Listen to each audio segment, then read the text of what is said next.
16 wie hij de rood trouwt best. Hij wie een degelijk mansje, maar wat. Doch gong hij wel naar Cambuur en een pilsje smakken altijd best. Zo aan de kan hij soms wel in een bar. Maar een meisje van het werk verstelt, zoals wie zoeks er net bij. Op Vreedzond, jou die zoiets en taal, de jappels en de brei. Zo ziet een kooi besje vreugd wie op een vreed betrekkende. Misschien is dat de reden dat trok kan.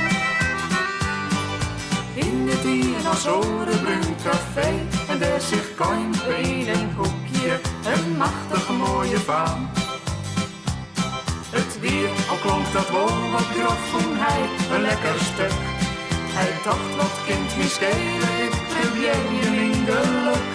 Hij stapte op haar dak en vreeg wat ze drinken hoe.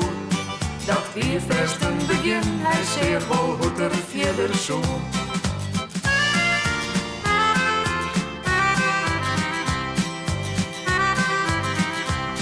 Het vangeheerd van Kobi, ze keer amper 20 jaar wist had.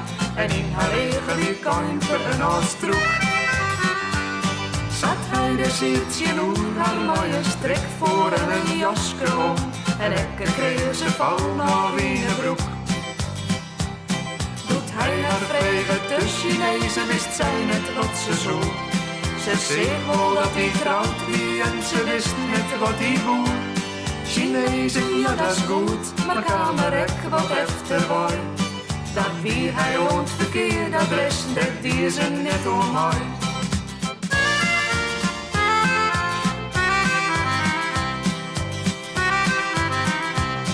Nog zetten ze de wal naar voetjong wand, of hoe de dek maar weet, en bleuren weer rond njochen oer het dak.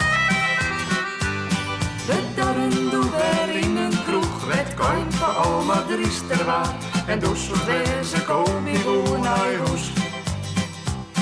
Een taxi bellen, die als gewoon zij bij de Efteling. Hij scoorde heel dicht op haar dag, maar ze hier had als keuren tussenin. Waar doet ze de eigenlijk wie en waar is kuimper wat benauwd? Want koers ook zo hij wie, beslot al 16 jaar nou trouwt. Hij sprong weer in een taxi die hier nog net zat volle gang. En zij die bleek dat ze allemaal hier hij haar net eens bedankt. Doet kuimper jongens, let dus kan, zei hij niet, hij houdt hem stil. Maar toch, dit komt me neer, der oe, nee, weer van gejild. Nee, weer van gejild. Nee, weer van gejild.